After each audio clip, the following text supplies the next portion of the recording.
विवेक चूड़ामणि श्लोक संख्या 21। तद वैराग्यम जुगुप्सा या दर्शन श्रवण आदि भी देह आदि ब्रह्म पर्यन्ते ही नित्यम भोग वस्तुनि। अब यहाँ पे शंकराचार्य जी कह रहे हैं तद वैराग्यम, तद जब हम नित्य और नित्य का विवेक कर लेते हैं उसके पश्चात क्या आता है? वैराग्यम, वैराग आता है। जुगुप्सा मैंने होता है घृणा, या दर्शन श्रवण आदि भी। कहते जितना भी दर्शन मैंने दिख रहा है तुम्हें, श्रवण मैंने सुन रहा है जो तुम्हें, जितना भी तुम्हें सुनाई दे रहा है, जितना भी तुम्हें दिखाई दे रहा है, उस सब में क्या हो? वैराग्य, है ना। जुगुप्सा माने जितनी भी चीजें तुम्हें संसार में दिखाई दे रही हैं उनमें क्या हो? तुम्हें घृणा आए, घृणा आए, यानी तुम्हें घृणा आएगी। जिस चीज से हमें घृणा आती है हम उसको उससे दूर हटते हैं, है ना। यहाँ इसलिए जुगुप्सा का मतलब होता है घृणा करना। वास्तव में तुम्हें घृणा किसी चीज से नहीं करनी चाहिए। व्याख्या में बताऊंगी मैं आपको। दे आदि ब्रह्म पर्यन्ते, दे से लेकर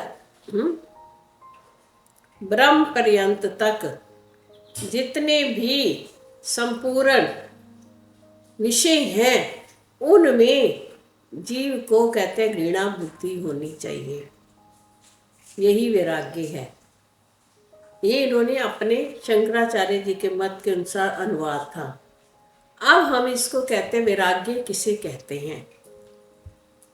वैराग्य होता है विराग, यानी हमें किसी चीज से राग ना करना, वो विराग होता है। हम रोज पढ़ते हैं वेदांत में कि हमें राग नहीं करना चाहिए, और राग कहते हैं नहीं करना चाहिए तो फिर कहते हैं ना द्वेष भी तो नहीं करना चाहिए ना। अगर हम किसी से राग नहीं करते तो हम जितना वेदांत में पढ़ा कि द्वेष भी नहीं करना चाहिए। परंतु यहाँ जुगुप्सा शब्द का कहने का तात्पर्य कुछ और है। राग जब होता है तो द्वेष भी अपने आप उत्पन्न हो जाता है। देखो, अगर मैं एक से राग करती हूँ दूसरे से मेरे को द्वेष अपने आप आ जाता है। तभी कहते हैं सम रहो, ना किसी से राग करो ना किसी से द्वेष करो। यहाँ घृणा शब्द कहने का तात्पर्य उनका ये था कि तुम्हारी दृष्टि में जो चीज़ तुम्हें अच्छी नहीं लगेगी तो तुम्हें, हम सब जीवों के लिए बताया, हम सब जीव हैं, हम सब चीज़ें के पीछे भागते रहते हैं। तो उन्होंने कहा जो चीज़ें आपको अच्छी नहीं लगी कम से कम उसको घृणा शब्द यहाँ पे दे दिया।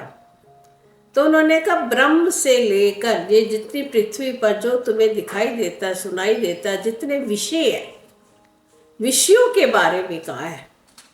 विषय जो होते हैं ना, बोलो विष के समान होते हैं। हम विषयों का जितना भोग करते हैं ना उतने वो ज़्यादा बढ़ते जाते हैं, वो कभी समाप्त नहीं होते हैं। इसीलिए इन्होंने कहा जुगुप्सा। तो उन सारे विषयों में क्या करो? दोष देखो कि ये विषयों में क्या है? दोष है।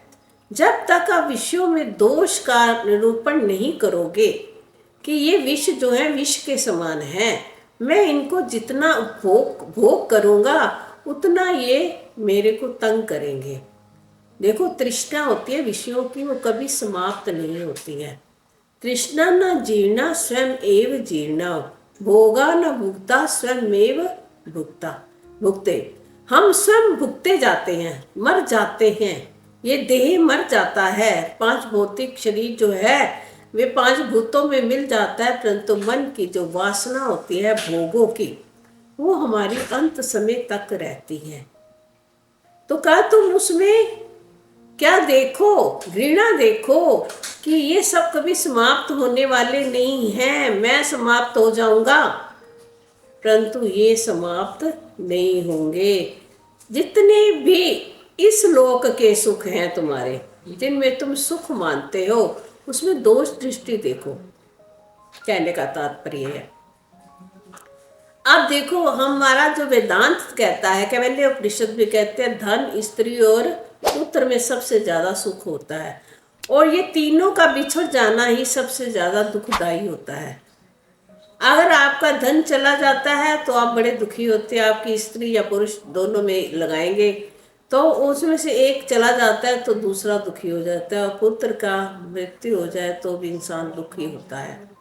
यानी जितना इनके संयोग से हमें सुख की प्राप्ति होती है, उतना ही इनके दुख के वियोग से हम जब ये चले जाते हैं तो भी हम बड़े संतप्त होते हैं, बड़े दुखी होते हैं। जो वस्तु हमें सुख देती है सबसे ज़्यादा, वही वस्तु सबसे ज़्यादा दुखदाई होती है वर्तमान में। ठीक है ना। अब वर्तमान में जितने इस लोक में आप सुख भोग रहे हो, उससे घृणा करो, कुछ नहीं है सुख। सुख नाम की कोई चीज नहीं है। सच्चा सुख केवल परमात्मा के नाम में ही है, और उसके पीछे हमें भागना चाहिए। संसार के विषय आज हैं, कल नहीं है। जब ये विषय मुझसे छूट जाएंगे मैं दुखी हो जाऊंगा। विषयों में सुख होता तो सदा रहता। देखो विषयों में सुख हो तो हमेशा रहना चाहिए ना। अब मैं आपको इसका एक छोटा सा एग्जाम्पल देती हूँ। देखो आपको मान लो कोई मिठाई बहुत अच्छी लगती है ना, रसगुल्ला ही समझ लो। आपको रसगुल्ला इतना प्यारा है, इतना प्यारा है, आपने एक रसगुल्ला खाया, आपको बहुत अच्छा लगा। आपने 2 खाए, आपको और अच्छा लगा। आपने 3 खाए, आप कहते बस भी और नहीं खाना। चौथा खाया, नहीं खाया। 5वें खाया ही नहीं गया। तो कहाँ गया सुख, क्या हो गया? धीरे धीरे समाप्त होता गया। और आपका मन, जब लोग खिलाते रहते हैं तो 10-20 खिला तो आपको वॉमिटिंग हो सकती है, क्योंकि उसमें सुख नहीं था। तृष्णा है, सुख नहीं है। किसी भी विषय को आप अगर देखो उसमें सुख नहीं है, सिर्फ आपकी तृप्ति है। जैसे आपकी थोड़ी सी तृप्ति हुई, आप कहते हो बड़ा सुख मिला, और वही वस्तु को अगर आप ज़्यादा भोग करते हो तो वही आपके लिए दुखदाई हो जाती है। वस्तु में सुख नहीं होता, आपके भाव में सुख होता है। हमें अपने अंतःकरण को, मन को सभी विषयों से पीछे लेके जाना है। जब तक मन जो है विषयों के बारे में चिंतन करता रहेगा, तब तक हम विषय हमसे दूर नहीं हो सकते।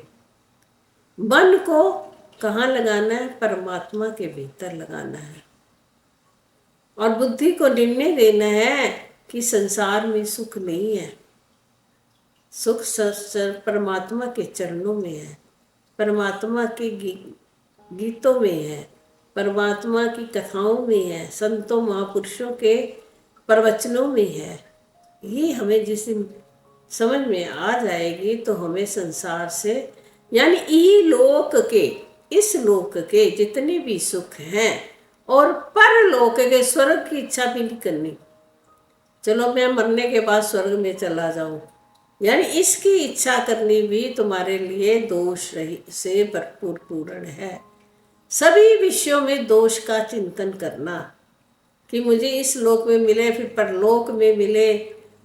इस लोक के और परलोक के सुखों की इच्छा का त्याग करना ही क्या कहलाता है?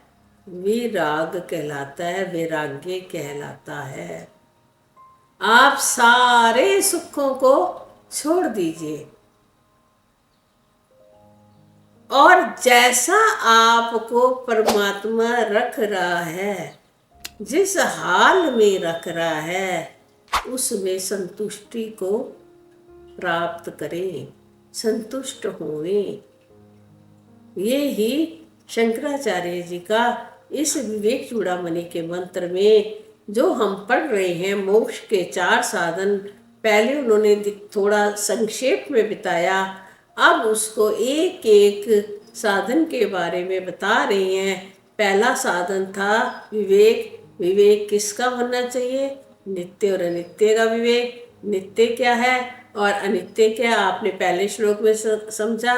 जगत मिथ्या और ब्रह्म सत्य, ब्रह्म नित्य है, संसार झूठा है।